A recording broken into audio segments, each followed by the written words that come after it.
राजस्थान देख रहे हैं आप। मैं हूं आपके साथ शिवानी मिश्रा। और राजस्थान में लोकसभा चुनाव में 11 सीटों पर जीत दर्ज करने वाले इंडिया गठबंधन में चुनाव परिणाम के बाद से ही बिखराव दिखाई देने लगा है। चुनाव में गठबंधन के साथ ही रहे बीएपी और आरएलपी के नेताओं के तल्खी भरे बयान आने वाले इसी ओर इशारा कर रहे हैं। कांग्रेस नेताओं का कहना है कि गठबंधन में सब कुछ ठीक है, लेकिन इस बयानबाजी से बीजेपी कांग्रेस पर हमलावर हो गई है। इसी मामले को लेकर देखिए हमारी ये खास रिपोर्ट।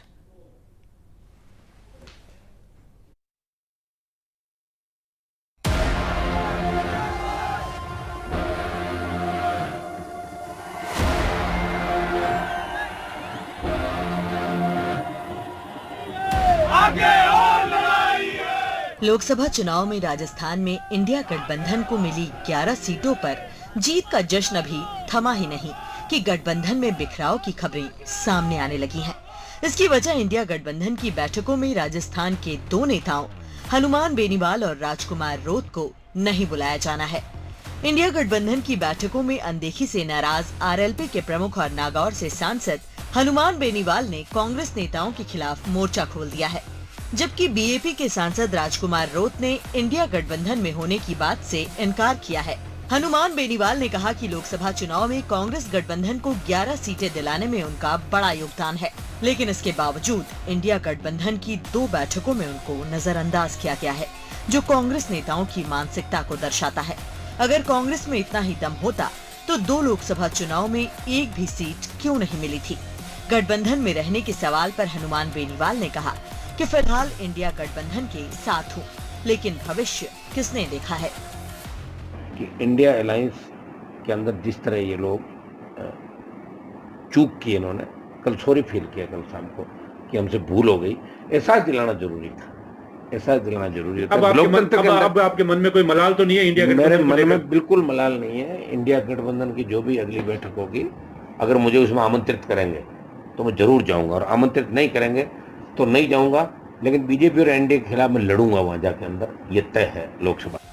वहीं दूसरी तरफ सिर्फ 1 साल में 4 विधायक और 1 सांसद के साथ राजस्थान की तीसरी सबसे बड़ी राजनीतिक पार्टी बनी भारत आदिवासी पार्टी के भाजपा नेतृत्व वाले एनडीए में शामिल होने की अटकलें लगाई जा रही हैं। बीएपी के टिकट पर पहली बार सांसद बने राजकुमार रोत ने कहा कि फिलहाल किसी भी गठबंधन को लेकर कोई फैसला नहीं लिया गया है, दिल्ली जाने पर ही निर्णय लिया जाएगा।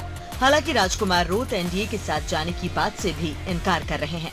जिस तरह से एक ठान लिया था कि जो कांग्रेस में रह के सीडब्ल्यूसी मेंबर तक रहा, कांग्रेस ने उनको कई बार मंत्री बनाया और वो एकदम कांग्रेस को धोखा देके चला गया। तो प्रदेश अध्यक्ष जी ने और कांग्रेस का हाईकमान ने तय कर लिया था, उन्होंने भाप लिया था कि वहां पर अगर महेंद्रजीत मालवीय को भाजपा को कोई मात दे सकता है तो बीएपी पार्टी ही दे सकती है। और इन्होंने इंडिया अलायंस में ये सीट छोड़ने का कोशिश की। हालांकि कुछ परिस्थितियां बनी, वहां कांग्रेस का कैंडिडेट भी उतारा, बाकी तो उपचुनाव में और लोकसभा में दोनों जगह उन्होंने फोरम नहीं उठाया। लेकिन फिर भी ये कहा जाए कि वास्तविक जो कांग्रेसी लोग थे उन्होंने हमारा सपोर्ट किया। लेकिन कुछ लोग ऐसे भी थे जो दिन में कांग्रेस ऐसा करते थे, रात को बीजेपी ऐसा करते थे, इसलिए हम इंडिया अलायंस का हिस्सा मानते। दरअसल लोकसभा चुनाव में इस बार कांग्रेस ने राजस्थान में लेफ्ट, बीएपी और आरएलपी के साथ 3 सीटों पर गठबंधन किया था। तीनों ही सीट गठबंधन ने जीती हैं। लेकिन जीत के बाद नागौर में राष्ट्रीय लोकतांत्रिक दल के मुखिया हनुमान बेनीवाल और बांसवाड़ा में भारत आदिवासी पार्टी के उम्मीदवार राजकुमार रोत के इन बयानों ने कांग्रेस को परेशानी में डाल दिया है। हालांकि कांग्रेस के राष्ट्रीय महासचिव सचिन पायलट का कहना है कि इंडिया गठबंधन मजबूत है और आने वाले दिनों में नए साथी गठबंधन के साथ जुड़ेंगे। सब लोग जो इंडिया गठबंधन में थे आज भी गठबंधन में हैं, बल्कि मैं तो समझता हूँ आने वाले समय में हमारे गठबंधन में और दल शामिल हो जाएंगे। राजस्थान में लोकसभा चुनाव में 25 में से 11 सीटें हारने वाली बीजेपी को इंडिया गठबंधन के नेताओं की इस बयानबाजी से कांग्रेस पर हमला बोलने का मौका मिल गया है। मैं कहूँगी उनकी फितरत है, जब वो अपने आप को सोचते हैं कि हम जीत में जा रहे हैं और अब हमारा अधिकार बढ़ रहा है, तो वो छोटे क्षेत्रीय दलों को नहीं पूछते हैं। ये उनका इतिहास रहा है जो इंडिया गठबंधन में बड़ी पार्टियों के रूप में है। तो उनकी स्थिति बहुत आश्चर्यजनक नहीं है। मैं तो हनुमान बेनीवाल जी को कहना चाहूँगी कि वो अपने दल, अपने विचारधारा दल को छोड़ के गए हैं। उनको सोचना चाहिए था, ये तो होना ही था। ये और खड़गे साहब का ये बयान कि छोटे पार्टियों को हम नहीं पूछते हैं, ये लोकतंत्र में बहुत ही शर्मनाक है, ऐसा होना नहीं चाहिए। फिर भी मैं ये चाहूँगी हनुमान बेनीवाल हो या जो रोत हैं, उनको एक बार पुनः विचार करना चाहिए कि वो किन के साथ हैं और किन लोग के साथ वो अपना बहुमूल्य समय दे रहे हैं। उनको पुनः एक बार अपने आप पे भी विचार करना चाहिए। दरअसल 10 सालों बाद राजस्थान लोकसभा चुनाव में पहली बार कांग्रेस ने न केवल सीटों के लिहाज से खाता खोला है, बल्कि इंडिया गठबंधन के साथ मिलकर मजबूत जीत भी दर्ज कराई है।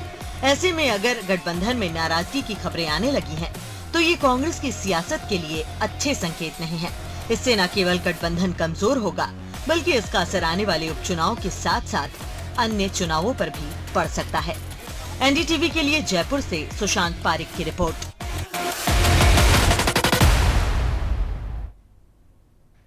और चलिए इसी पर चर्चा करने के लिए हमारे साथ कुछ खास मेहमान जुड़ रहे हैं। सबसे पहले परिचय करा देते हैं। हमारे साथ डॉक्टर सुमित गर्ग, कांग्रेस प्रवक्ता हैं, स्वागत है आपका। डॉक्टर हेमंत भाई गोयल, राजनीतिक विश्लेषक हैं, बहुत स्वागत है आपका भी। श्याम जहां हमारे साथ बीजेपी प्रवक्ता जुड़ चुके हैं, आपका भी बहुत बहुत स्वागत है। शुरुआत में डॉक्टर सुमित गर्ग से करना चाहूंगी। सुमित जी, परिणाम आए अभी कुछ ही दिन हुए, लेकिन अनबन की खबरें, नाराजगी की खबरें अभी से ही सामने आने लगी। एकजुटता का संदेश दिया जा रहा था, दावा किया जा रहा था कि हम सभी साथ हैं, लेकिन हनुमान बेनीवाल की नाराजगी ने तो अब ये जाहिर कर दिया है कि सब कुछ ठीक नहीं चल रहा है। शिवानी जी नमस्कार। जी शिवानी जी, आपकी बात को मैं आगे बढ़ाता हुआ ये कहना चाहूंगा कि हनुमान जी का बयान इसके बाद आ चुका है। कहीं ना कहीं थोड़ा बहुत कम्युनिकेशन गैप रहा है और इसे स्वीकारा गया है, और हनुमान जी ने ये बड़ी मजबूती के साथ कहा कि वो किसान विरोधी, युवा विरोधी भाजपा से लड़ते रहेंगे, वो इंडिया का पार्ट हैं और रहेंगे। इसमें कहीं कोई अतिशयोक्ति नहीं रही है। ये बिल्कुल बात खत्म हो चुकी है। इसको मेरे ख्याल से इस पर चर्चा का भी अब कोई सार नहीं रह गया, क्योंकि हनुमान जी अपनी स्थिति बड़ी अपने अंदाज में इसको स्पष्ट कर चुके हैं। मेरे ख्याल से ये बात खत्म हो चुकी है। अच्छा, ठीक है, एक बार रिएक्शन ले लेते हैं। हमारे साथ श्याम जी हैं, बीजेपी प्रवक्ता। श्याम जी, जैसा कि अभी आपने सुना, डॉक्टर सुमित गर्ग कह रहे हैं कि चर्चा का विषय नहीं है और अब सब कुछ ठीक हो चुका है, लेकिन 2 बार इंडिया अलायंस की मीटिंग होती है राजधानी दिल्ली में, दोनों बार हनुमान बेनीवाल को नहीं बुलाया जाता है और दावा ये किया जा रहा है कि सब कुछ ठीक है और सभी साथ मिलकर हम आगे बढ़ेंगे। देखिए शिवानी जी, कांग्रेस में जो अंतरकलह था वो तो था ही सही, लेकिन जो इंडिया नाम से इन्होंने जो बोला, इंडी अलायंस जो इन्होंने बनाया, इंडी अलायंस में भी जो लोग थे वो धीरे धीरे अब उनकी जो आपस की जो खींचतान है, उनका जो आपस का जो मनमुटाव है, वो सब चीजें धीरे धीरे सामने आने लगी। किस प्रकार से हनुमान बेनीवाल जी का बयान आया स्पष्ट रूप से कि मुझे इन्वाइट नहीं करते, मुझे पूछते नहीं है, तो स्पष्ट है कि कहीं ना कहीं उनके मन में कहीं ना कहीं टीस है इस बात की, और उस चीज को उन्होंने खुल के स्पष्ट रूप से कहा है। आप चाहे उस चीज को ये मना करें डॉक्टर गर्ग साहब, लेकिन वो तो स्पष्ट रूप से बोल रहे हैं। और उन्होंने, राजकुमार रोप ने भी स्पष्ट रूप से बोला है कि मैं इंडिया उसका गठबंधन का, इंडी गठबंधन का मैं सदस्य नहीं हूँ। तो इस प्रकार से वो तो जो फूट है वो एकदम से सामने आई है। और कोई अगर चला जाता है पार्टी से, अशोक गहलोत जी बोल देते हैं नॉन परफॉर्मर था इसलिए चला गया, अच्छा हुआ चला गया, नहीं तो हम पार्टी से निकालने ही वाले थे। मैं पूछना चाहूंगा, सचिन पायलट जी को अशोक गहलोत ने कम से कम 10 बार बोला निकम्मा है, नालायक है, काम नहीं करता, तो सचिन पायलट जी को कब निकालेंगे पार्टी से? अगर वो इस तरह के बयान देते हैं कि नॉन परफॉर्मर को तो हम खुद निकालने वाले थे, तो पूछता हूँ, जब वो स्पष्ट रूप से बोल चुके हैं कि सचिन पायलट जी नाकारा है, निकम्मा है, काम नहीं करते, और इस तरह की कई भाषा उनके लिए बोली गई, तो इसका मतलब वो भी नॉन परफॉर्मर है, इसीलिए इस प्रकार उनके लिए बोला जाता है। तो मैं ये पूछना चाहूंगा, उनको भी निकालने की तैयारी होगी तो कब निकाला जा रहा है, वो भी डिक्लेयर करते हैं। तो पार्टी कल पिछले 5 साल लगातार देखा गया, देश भर में देखा, जिस प्रकार से मानेसर में कैंपिंग हुई, होटलों में सरकार गई, कभी जैसलमेर, कभी फलाना, कभी ढिमकाना, लगातार किस प्रकार से सचिन पायलट ने अपने सरकार के खिलाफ ही यात्रा निकाली, किस प्रकार से सचिन पायलट अनशन पर बैठे अपने सरकार के खिलाफ ही। तो जो अंतरकलह है वो पार्टी के साथ साथ इनकी इंडी गठबंधन में भी अब स्पष्ट रूप से आने लगी है, और ये अभी से नहीं आने लगी। आप ये देखिए, ये गठबंधन को समझने की आवश्यकता है। किस प्रकार से गठबंधन ऐसा होता है कि जहां दिल्ली में तो साथ है गठबंधन में, पंजाब में अलग अलग लड़ते हैं। इंडी गठबंधन बना, ममता बनर्जी साथ थी, बाद में अलग हो गई। तो कहीं ना कहीं ये गठबंधन था ही नहीं, ये फोटो सेशन के लिए जरूर इकट्ठा होते थे, फोटो सेशन कराते रहते थे, और अब चुनाव हो गए, अब धीरे धीरे चीजें आने लगी है सामने। अब कुछ दिनों बाद देखिएगा सारे दल अलग अलग हो जाएंगे, छुटपुट, कोई किसी को एक साथ नजर नहीं आएगा। ठीक है, हेमंत जी से जरा समझते हैं, जिस तरीके से ये आरोप लगाया जा रहा है इंडिया गठबंधन पर कि जो साथ है वो सिर्फ फोटो फ्रेम में साथ है, लेकिन वाकई जब धरातल की बात होती है तो कहीं ना कहीं अनबन की खबरें सामने आती हैं। फिलहाल हनुमान बेनीवाल की नाराजगी जो है वो खुलकर सामने आई है। अभी क्या इसका असर पड़ सकता है राजस्थान की राजनीति में, जो नाराजगी अभी से निकलकर आनी शुरू हो चुकी है? देखिए शिवानी जी, हनुमान बेनीवाल वो एक तरह से नेता है जिन्होंने राजस्थान में कांग्रेस को बड़ी जीत दिलवाई, और जैसा वो दावा कर रहे हैं कि जो राजस्थान में 11 सीट मिली है ना एनडी गठबंधन को, क्योंकि आपने देखा 2014 में एक सीट नहीं मिली कांग्रेस को, 2019 में नहीं मिली, अब जब 2024 में उनको कांग्रेस को और एनडी गठबंधन को 11 सीट मिली है, तो उसमें निश्चित रूप से हनुमान बेनीवाल का अहम हाथ है, अहम भूमिका है। लेकिन अब ये कितना दुर्भाग्यपूर्ण है कि एनडी गठबंधन का सहयोगी होने के बावजूद भी हनुमान बेनीवाल को दिल्ली में जो मीटिंग होती है एनडी गठबंधन की, उसमें बुलाया नहीं जाता। बुलाया नहीं गया एक अलग बात हो गई, अब ये भी कहा जाता है कि साहब आप तो छोटे दल के नेता हैं, तो उन्होंने सीधा सीधा इसको अपना अपमान माना कि मैं तो लगातार ये कहता आ रहा हूं कि हाँ भाई मुझे कांग्रेस की सहयोग की वजह से मुझे 3 लाख मत मिल गए, 3 लाख वोट मिले। लेकिन दूसरी तरफ वो ये भी दावा करते हैं कि साहब हमारे आरएलपी की वजह से कांग्रेस को राजस्थान में 20 लाख से ज्यादा वोट मिले हैं। तो अब उन्होंने इसको अपना अपमान माना, बहुत तलखी वाले स्वर में उन्होंने ये कहा है कि ये मेरा निश्चित रूप से अपमान है कि वो मुझे गठबंधन की मीटिंग में नहीं बुला रहे हैं। अब जहां तक एनडीए गठबंधन में जाने की बात है तो वो तो एक आगे की बात है, भविष्य की बात है कि वो कहां जाते हैं कहां नहीं जाते हैं। लेकिन निश्चित रूप से ये अच्छा, और फिर आप देखिए ना ये गठबंधन हुआ कैसे, जो आरएलपी के साथ नागौर में गठबंधन हुआ ना, वो भी केवल एक अशोक गहलोत की सहमति और जिद की वजह से हुआ। इसके लिए इनके जो कांग्रेस के प्रदेश अध्यक्ष गोविंद डोटासरा, उन्होंने तो धमकी, इस्तीफे की धमकी तक दे डाली थी कि अगर नागौर में हनुमान बेनीवाल के साथ अगर गठबंधन किया जाएगा तो मैं इस्तीफा दे दूंगा। और दूसरी तरफ हरीश चौधरी जो कांग्रेस के बड़े नेता है, उनसे और हनुमान बेनीवाल की बहुत पुरानी अदावत है, तो उन्होंने भी और बाड़मेर में तो हनुमान बेनीवाल ने कांग्रेस का समर्थन भी नहीं किया, वहां तो इन्होंने एंड टाइम पर बीजेपी को सपोर्ट किया।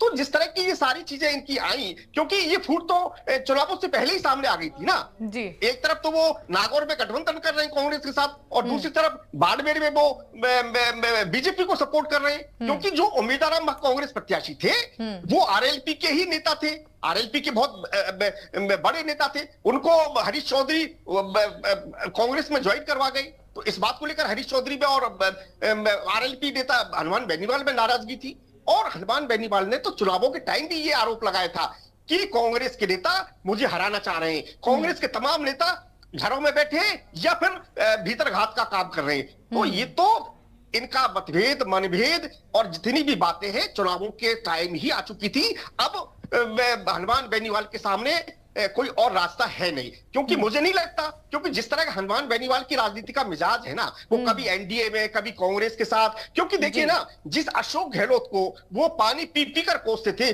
उसी अशोक गहलोत के साथ वो गठबंधन करते हैं, क्योंकि वह अशोक गहलोत की मजबूरी ये थी कि उनको जाट वोट चाहिए थे। अब देखिए ना कि आरएलपी हनुमान बेनीवाल के प्रचार के लिए ना तो गोविंद डोटासरा गए ना सचिन पायलट गए, लेकिन अशोक गहलोत वहां पर प्रचार करने आए, और जालौर सुनोई में हनुमान बेनीवाल वैभव के लिए वोट मांगने गए। तो ये रिश्ता क्या कहलाता है, ये मेरी समझ से बाहर है। किस तरह का ये गठबंधन है, ये केवल आपसी स्वार्थों का गठबंधन था, तो वो तो ये होना ही था। अब हो सकता है कि वो ये कोशिश करें या ये प्रयास करें कि मुझे एनडीए गठबंधन वाले मुझे शामिल कर ले, लेकिन मुझे नहीं लगता कि अभी कोई इस पर हम कोई इस तरह का अभी कोई हम चर्चा कर सकते हैं। ठीक है, सुमित जी से जरा रिएक्शन लेते हैं। सुमित जी, जैसा कि साफ तौर पर अब ये सामने आ रहा है कि नाराजगी हनुमान बेनीवाल की उन्होंने जाहिर भी कर दी है। 2 बैठकें हुई, दोनों बैठकों में नहीं बुलाया गया। हनुमान बेनीवाल खुलकर ये कह रहे हैं कि मेरी वजह से ही नागौर सीट पर जीत हासिल हुई है कांग्रेस पार्टी को और 20 लाख से ज्यादा वोट मिले हैं, और ऐसे में क्यों इग्नोर किया जा रहा है, उन्हें इसका दुख भी है। उन्होंने कहा भी है कि ये अपमान किया गया है, छोटा दल बोलकर, छोटी पार्टी बोलकर। शिवानी जी, जहां तक बात हनुमान जी की है, मैंने अभी भी स्पष्ट किया हनुमान जी का बयान आ चुका है, मुझे समझ में नहीं आ रहा कि उसको क्यों इतना तूल दिया जा रहा है। हनुमान जी खुद कह चुके हैं कि बात खत्म हो चुकी है, मैं ये कहीं मिसअंडरस्टैंडिंग थी, सॉरी फील हो चुकी है, बात खत्म हो चुकी है। जहां तक इंडिया गठबंधन की बात है, एक एक साथी मजबूती के साथ खड़ा है और आने वाले समय में हम इसको जो अनैतिक रूप से जो सरकार इस देश में बन रही है, उसने मुखिया के नेतृत्व में जिसने नैतिक अधिकार खो दिया हो, जिसको जनता ने हराया, जिसका वोट ऑफ परसेंटेज गिरा, जिसके 125 सीटें कम आई, लेकिन उसके बाद भी एक अनैतिक गठबंधन को साथ लेके एक ऐसा नेता जो जिसका नैतिक अधिकार नहीं बनता देश का नेतृत्व करने का, आज लड़ रहा है। वो नेतृत्व करने जा रहा है, उसकी सरकार से हम लड़ेंगे और हम इंडिया गठबंधन के एक एक साथी को साथ लेकर लड़ेंगे। और मैं आपको बता देता हूँ, बनने जा रहे हैं, आपको ये ध्यान होना चाहिए जो बागड़ बिल्लों का जो सुन लीजिए पूरा अरे मैं बता देता हूँ, अभी बागड़ बिल्लू क्या होता है मैं बता देता हूँ ना। भाजपा की ठीक है श्याम जी, आपसे भी रिएक्शन लेंगे, जरा एक बार सुन लेते हैं क्या कह रहे हैं सुमित जी। प्रधानमंत्री जी हैं, आप अगर यही बात कह रहे हैं तो शिवानी जी मुझे अतीत पर जाना पड़ेगा कि किस तरह से नीतीश कुमार को और चंद्रबाबू नायडू को देश का सबसे बड़ा गद्दार कहते थे और प्रधानमंत्री जी और पूरी भाजपा आज उनके सामने मुजरा कर रही है। ये क्या बात करते हैं? ये प्रधानमंत्री जी का शब्द है, मेरा शब्द नहीं है। और जहां तक बात आई हमारी मजबूती की, ये मजबूती आने वाले समय में पता पड़ जाएगी भाजपा और भाजपाइयों को। मैं आपको शिवानी जी दावे के साथ कह सकता हूं, ये अनैतिक सरकार देश में 6 महीने से ज्यादा नहीं चल सकती। 6 महीने से ज्यादा ना तो राजस्थान की सरकार चलेगी, ना देश की सरकार चलेगी। आने वाला समय बीजेपी के पतन का समय है। तो ये कितने भी हमारे सहयोगियों को लेके ये बातें करते रहे कि ये नहीं है वो नहीं है, मैं आपको बता देता हूं, जनता ने हमें मैंडेट दिया है विपक्ष में बैठने का, हम बैठ रहे हैं। लेकिन नरेंद्र मोदी को इस देश का नेतृत्व करने का मैंडेट इस देश की जनता ने नहीं दिया। ठीक है, इसलिए नहीं दिया कि देश की जनता आज शिवानी जी, मैं कंक्लूड कर रहा हूं, आज ही जा चुकी है, आज ही जा चुकी है राफेल घोटाले से, आज ही जा चुकी है इलेक्टोरल बॉन्ड से, आज ही जा चुकी है। अभी जाते जाते भी नहीं माने, अपनी हरकतों से शेयर घोटाला कर गए। किस तरह से देश की जनता का जाते जाते 30 लाख करोड़ रुपए का नुकसान इस देश के प्रधानमंत्री और गृह मंत्री ने किया, इसके चलते देश की जनता आने वाले समय में इनको और जवाब देगी। ठीक है, अभी इसी मुद्दे पर रहते हैं, अभी इसी मुद्दे पर रहते हैं। आखिर जैसा कि आप कह रहे हैं कि कोई मिसकम्युनिकेशन हो गया था, लेकिन 2 बैठकें हुई इंडिया गठबंधन की राजधानी दिल्ली में, 1 तारीख को और 4 तारीख को। इन दोनों मीटिंग्स में आखिर क्यों नहीं इनवाइट किया गया हनुमान बेनीवाल को? सभी को बुलाया गया, लेकिन हनुमान बेनीवाल को क्यों इग्नोर किया गया? इस पार्टी को इग्नोर करना, आखिर इसके पीछे की वजह क्या हो सकती है? कोई वजह नहीं थी। हनुमान जी ने खुद ने स्वीकार किया कि उसके बाद उनकी बात हो गई है और ये सारी बात खत्म हो गई है और वो मजबूती से किसान और अग्निवीर के मुद्दे पर इस भाजपा की जन विरोधी सरकार से लड़ेंगे। कम्युनिकेशन गैप नहीं। अगर किसी को यह कहूंगी कि नजरअंदाज किया जाता है, वो इस तरह से किया जाता है। मैं बता देता हूं शिवानी जी आपको, प्रदेश में बजट बन रहा है राजस्थान का, मुख्यमंत्री जी बजट की मीटिंग उन्होंने, ठीक है सुमित जी, श्याम जी कुछ कहना चाह रहे हैं, सुन लीजिए उनका भी जवाब सुन लीजिए। वित्त मंत्री गायब थी, वित्त मंत्री को कहीं ना कहीं नजरअंदाज किया गया। ठीक है, और क्यों किया गया, ये इनकी आंतरिक कलह है। इसका जवाब देंगे ना श्याम जी, सुनिए। ज्यादा कुछ नहीं पटने वाला है। ठीक है श्याम जी। जी शिवानी जी, एक बार रिपीट कर दीजिए। बिल्कुल, ये तो आरोप लगा रहे हैं श्याम जी कि आपकी पार्टी में भी इग्नोर किया जा रहा है लोगों को, लेकिन इंडिया गठबंधन तो मजबूती के साथ सामने आ रही है। किसी बात को लेकर मिसकम्युनिकेशन थी, लेकिन अब ठीक हो चुका है सब कुछ। हनुमान बेनीवाल का बयान भी सामने आ चुका है कि अब साथ में मजबूती के साथ आगे बढ़ेंगे। देखिए शिवानी जी, किस प्रकार से एक आम आदमी पार्टी के नेता को दिल्ली में कोसा जाता था भर भर के कांग्रेस के नेताओं द्वारा, उन्हीं के साथ उसी दिल्ली में इन्होंने गठबंधन किया। इंडी गठबंधन में केजरीवाल के लिए क्या क्या बयान आए, वो मैं अगर आप यूट्यूब बोले तो मैं खोल के दिखवा देता हूँ। किस प्रकार से वो पानी कोसा गया वो मैं दिखा देता हूँ। उसके अलावा राजस्थान में पिछले 5 साल इस प्रकार से कलह चला, सड़कों से लेकर के इस प्रकार से अजमेर में जूतम पछाड़ हुई, एक दूसरे को जूते भी फेंकेंगे अजमेर में, ये अंतर कलह होता है।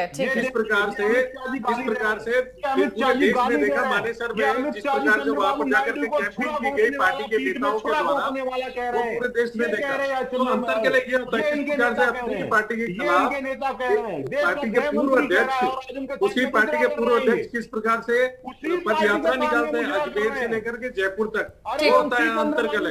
किस प्रकार से पूर्व अध्यक्ष अपनी पार्टी के पूर्व अध्यक्ष उसी पार्टी के सरकार के खिलाफ धरने पर बैठते हैं, ठीक है, ठीक है, ठीक है, पे बैठते हैं, वो होता है। किस प्रकार से वो आरोप लगाते हैं अपने सरकार के ऊपर कि मैं किस हिसाब से लोगों के बीच में जाऊं, क्या बोले कि लोगों के बीच में जाऊं, जो मैंने वादे किए वो नहीं हो पाए, ये होता है अंतर के लिए। किस प्रकार से भ्रष्टाचार का पूरा तांडव चला।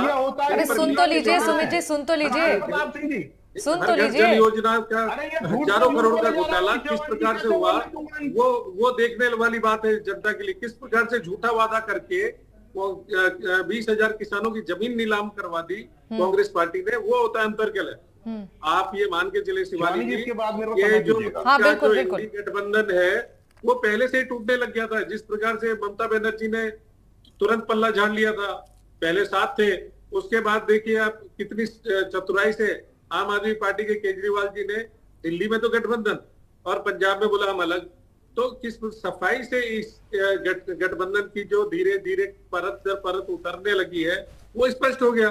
कोई छोटा दल होता है, सहयोगी अगर है, उसको सम्मान मिलना चाहिए। किस प्रकार से हनुमान बेनीवाल जी की पीड़ा है कि मुझे मेरा अपमान किया गया। दल छोटा बड़ा क्या होता है? मल्लिकार्जुन खड़गे जी ने बयान दिया है कि हम छोटे दलों को नहीं वो तवज्जो देते, तो ये एक बहुत ही शर्मनाक बयान है। लोकतंत्र में वो सारे जो पार्टी है, चाहे छोटी है चाहे बड़ी है, सबको सम्मान मिलना चाहिए। आप इस प्रकार से छोटा बड़ा करके अपमान नहीं कर सकते।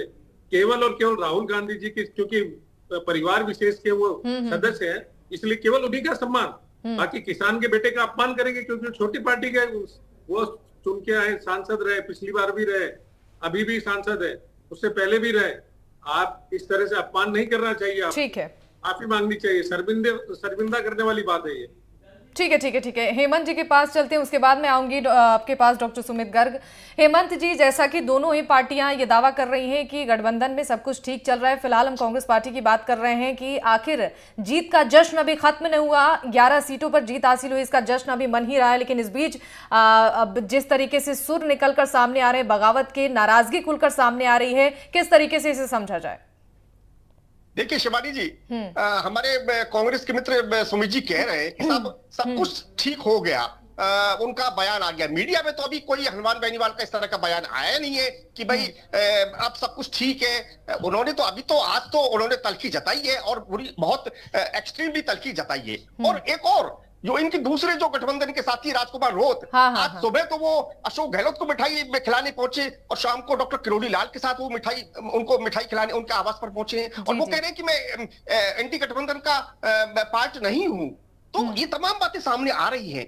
और इससे बड़ी बात, अब छोड़िए एंटी गठबंधन को, अशोक गहलोत को अभिनंदन समारोह में ही नहीं बुलाया गया। इनके जो प्रदेश अध्यक्ष गोविंद सिंह डोटासरा ने पीसीसी में अभिनंदन समारोह किया नवनिर्वाचित सांसदों का, उसमें अशोक गहलोत को ही नहीं बुलाया गया। तो अब इतनी बड़ी बातें, इनके अंदर ही इतने बड़े मतभेद और मतभेद हो रहे हैं, वहां पर ये अशोक गहलोत को एक तरह से सीधा सीधा अपमानित कर रहे हैं। अरे भाई, अशोक गहलोत आपके 3 बार के मुख्यमंत्री है, वो ठीक है, वो जीत नहीं दिला पाए राजस्थान में, वो भी नॉन परफॉर्मर एसेट हो गए, मान ली ये बात, लेकिन क्या आप उनको इस तरह अपमानित करोगे क्या? ये कौन सी अच्छी बात है? अब सचिन पायलट अपनी साइड जा रहे हैं, गोविंद सिंह डोटासरा वो कह रहे हैं कि साहब सारी सीट मैंने जितवाई है, 11 सीट की जीत मेरी वजह से हुई है। सचिन पायलट अपना श्रेय ले रहे हैं और अशोक गहलोत तो कहते हैं कि साहब मैं तो अब अपने बेटे को ही नहीं जितवा पाया, तो मैं लेकिन अमेठी में तो मैंने चूंकि किशोरी लाल को जितवा दिया, कांग्रेस को जितवा दिया। तो इस तरह के आपस में उन्होंने कहा है कि भाई मैं तो पहले कहता था किशोरी लाल जीतेंगे, तो वो वहां सीधा सीधा वो श्रेय लेना चाह रहे हैं। मैं सुमित जी आपके पास आ रही हूँ, मैं एक बार बात पूरी कर लेने जी। तो जिस तरह से शिवानी जी इनकी यहाँ बात चल रही है ना, वो पूरे 5 साल इनकी सचिन पायलट और अशोक गहलोत की अदावत रही और आज भी वो अदावत जारी है। और अशोक गहलोत तो सारे लोगों को नॉन परफॉर्मर बताते हैं, गद्दार बताते हैं, लेकिन लोकेश शर्मा ने कहा है कि सबसे बड़े नाकारा, निकम्मे, गद्दार और non performer asset Ashok Gehlot है, जो अपने बेटे तक को नहीं जिता पाए। और वो याद करिए 25 की घटना, जब उन्होंने सोनिया गांधी को ठेंगा दिखा दिया और सचिन पायलट को राजस्थान का सीएम नहीं बनने दिया।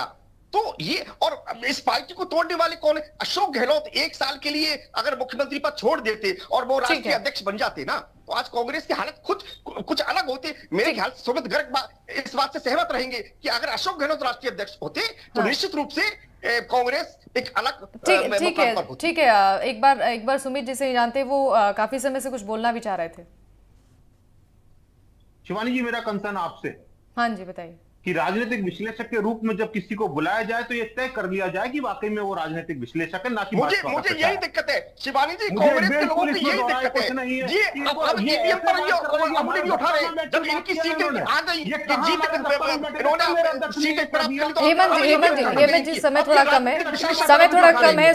सुमित जी का रिएक्शन लेते हुए अब चर्चा को समाप्त करेंगे। सुमित जी जल्दी से अपनी बात पूरी कीजिए। दूसरी बात मेरे भाजपा के प्रवक्ता ने कही, मैं इनको बता देना चाहता हूं अंदरूनी कलह क्या होती है। वो वसुंधरा जी हैं, वो प्रताप सिंह खाचरे, वो प्रताप सिंह सिंघवी जी हैं, वो कालीचरण सर्राफ जी हैं, वो सतीश पूनिया जी हैं, वो राजेंद्र राठौर जी, सब पूरे पिक्चर में थे। लेकिन आगे 6 महीने में क्या होने जा रहा है वो पता पड़ेगा। दूसरी बात, इन्होंने घोटाले की बात करी, तो मैं इनसे कहना चाहता हूँ, अगर कांग्रेस ने घोटाले किए, सुन लीजिए, बात तो सुन लीजिए। उनके खिलाफ कार्रवाई करो, पत्थर फेंक के क्यों मारते हो? अरे कार्रवाई करो भाई। इनका प्रधानमंत्री झूठ बोलता है, प्रधानमंत्री कहते हैं भर के पैसा आया। अरे भाई भर के पैसा आया तो इनमें लगा देते। चलिए ठीक है, फिलहाल सबकी निगाहें इस पर टिकी हुई हैं कि आखिर जो गठबंधन, इंडिया गठबंधन में टूट की खबरें सामने आ रही है, उसको लेकर अब पार्टी का क्या रुख रहता है। आप सभी का बहुत बहुत शुक्रिया हमारे साथ जुड़ने के लिए। डॉक्टर सुमित गर्ग आपका भी शुक्रिया, डॉक्टर हेमंत भाई गोयल आपका भी बहुत बहुत शुक्रिया, और साथ ही श्याम जी आपका भी बहुत बहुत शुक्रिया अपना कीमती वक्त एनडीटीवी राजस्थान के साथ साझा करने के लिए। और फिलहाल के लिए चर्चा में बस इतना ही। तमाम खबरों के लिए आप देखते रहिए एनडीटीवी राजस्थान। नमस्कार।